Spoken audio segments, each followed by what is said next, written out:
In a private kitchen in San Juan, a group of volunteer chefs prepare enough hot food to feed thousands.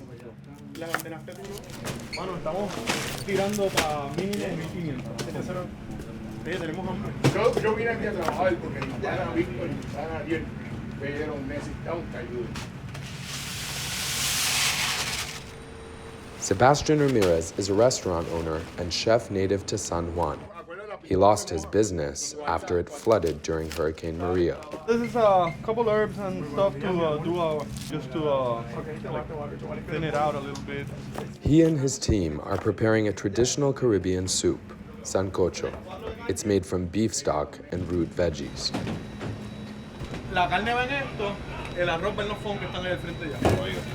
This is what the response to Hurricane Maria looks like. Brigades of volunteers descending on remote communities where food and basic necessities are scarce. They have been the most crucial lifeline for the millions of residents impacted by the storm.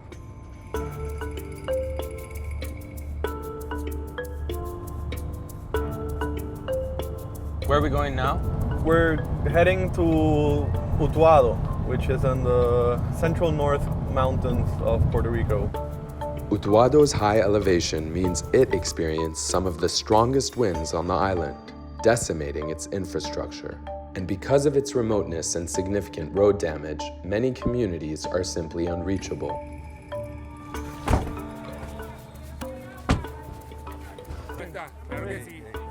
Sebastian's group is coordinating with Carlos Delgado's foundation, a non-profit operated by the former New York Mets infielder himself. Si nos organizamos, podemos dividirlo en dos y hacer... Podemos intentar eso, tratar de dividir todo, que podamos ir a dos sitios, entonces un grupo va a un sitio, otro grupo va a otro sitio. Podemos hacerlo, perfecto. ¿Está bien?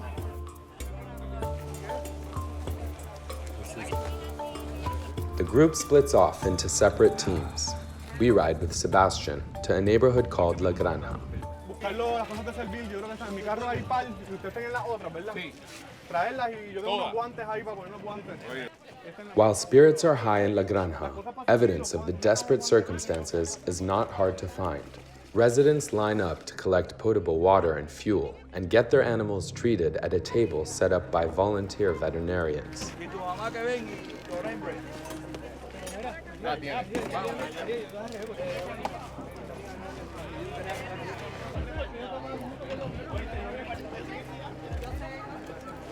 A Puerto Rican doctor asks us to meet a family down the street. Their two children both have cerebral palsy, and they've been without medical care, power, or running water for nearly 5 weeks. Porque el de ayer, de 22, es asmático crónico. Y antier se me tapó y tuve que arrancar con él para el hospital. No tenía vehículo tampoco, no había ambulancia, no había teléfono para uno llamar y estaba desesperado, porque imagínate. The father says he spoke with the National Guard about getting a power generator, which would help significantly. Esa fue la primera semana después del huracán. Y él me dijo que eso era para los funcionarios del gobierno.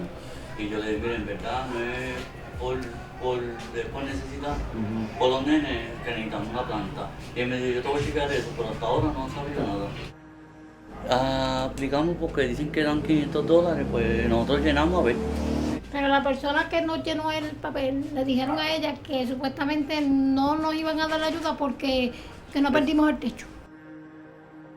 Vivia Natal Bonilla is one of the countless residents who lost her roof. Que lo haya perdido la noche y la mañana, pero le doy gracias a Dios que por lo menos estamos vivos. Me han brindado la gente y han venido gente y me han dado apoyo. Estoy bien contenta y agradecida a Dios pues que por lo menos aquí Utuado ha sido bendecido. Que hay sitios aquí en Utuado que no tienen alimento y todo porque no tienen por dónde pasar. Que te digo que fue para mí, wow, esto fue terrible, fue un desastre completamente para Utuado y para todo Puerto Rico. With the majority of relief efforts focused on basic needs, many wonder how the island will rebuild its infrastructure.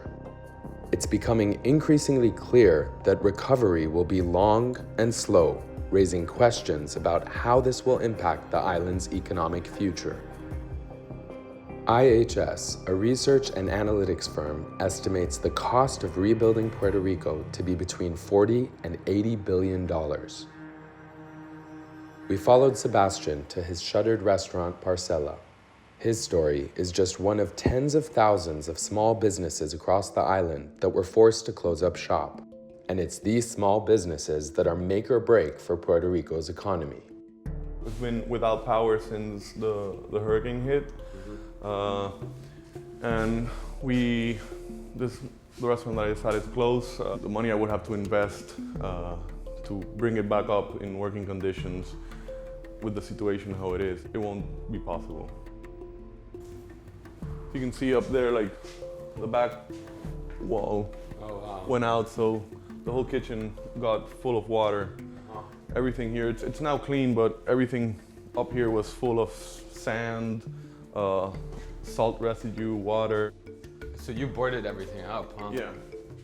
How long have you been operating your restaurant? My restaurant's been open for 3 years now. So it's only been a couple of years and now it's gone. Yeah. It's gone. It's been a tough. Before the hurricane, we've also been going through a pretty tough economic time. A record number of people have left Puerto Rico since the financial crisis of 2008. Tourism has also been in decline, another asset for the island's economy and for businesses like Sebastian's. I've seen how around the world everybody was going back to using local products, supporting their local economy. So I wanted to come back to Puerto Rico, my island. I saw there was a resurgence in the agriculture. One of the main producers Sebastian uses is Frutas del Guacabo, run by Efren David Robles. An hour from San Juan against the northern coast, his farm was badly damaged, and he won't be fully operational for months. How bad was it? I went through Hugo, through George, nothing like this. This was just unexplainable. Sebastian and Efron have a tight business relationship, with one relying on the other to make ends meet. What is going to be the hardest part just about getting back to where you guys were? We worked 7 years to get to where we were, so it's going to be a while to get there. I work mostly on restaurants, so I depend a lot on them. Everything was level from one end to Puerto Rico to the other. I mean, there's no one farmer that can say that wasn't impacted by it. And it's not just the products, it's the infrastructure, it's the labor, it's the bills that are coming in. This is a micro example of the domino effect Maria will continue to have on Puerto Rico's economy, affecting not only agriculture and restaurants, but industries like tourism and manufacturing. I didn't plan anything.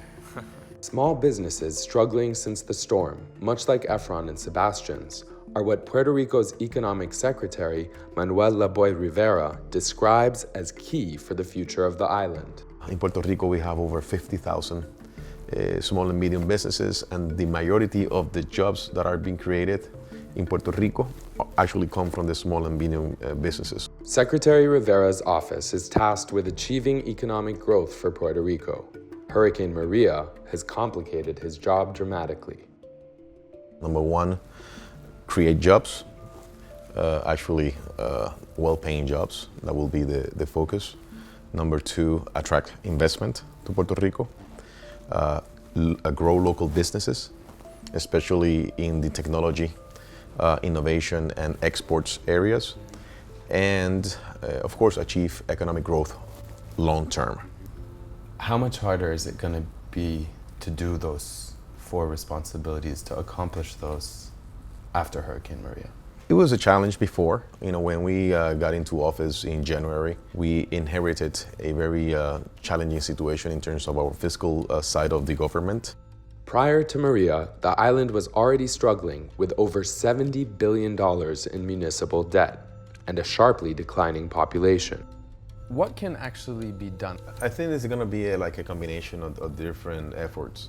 We need to reinvent ourselves. There's going to be a percentage of businesses on the short term that are going to have a hard time trying to reopen or trying to stay in business.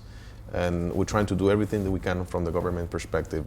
Despite his optimism, the secretary could only answer theoretically. But how the island will move forward economically is a question few people have a concrete answer to. It's a question that puts business owners like Sebastian in an even more precarious situation than before the storm. It does worry me. I know I have a lot of friends that have left the island. Maybe it's an opportunity for them to go and then come back. Yes, which is what I hope it happens. Even when I closed down the restaurant, one of the first things I thought were my employees. Most of them had been working since opening, so we're a family. The future of the island, both humanitarian and economic, is in a fragile place. It has many young people like Sebastian divided on the question of whether to stay and tough it out or leave the island altogether. Thanks for watching, and please be sure to subscribe to AJ Plus, not only for more videos on Puerto Rico, but also more documentaries just like this. Be sure to also check out the rest of the series where we explore the recovery efforts in Puerto Rico, and we also meet with Puerto Ricans who are leaving to the US mainland.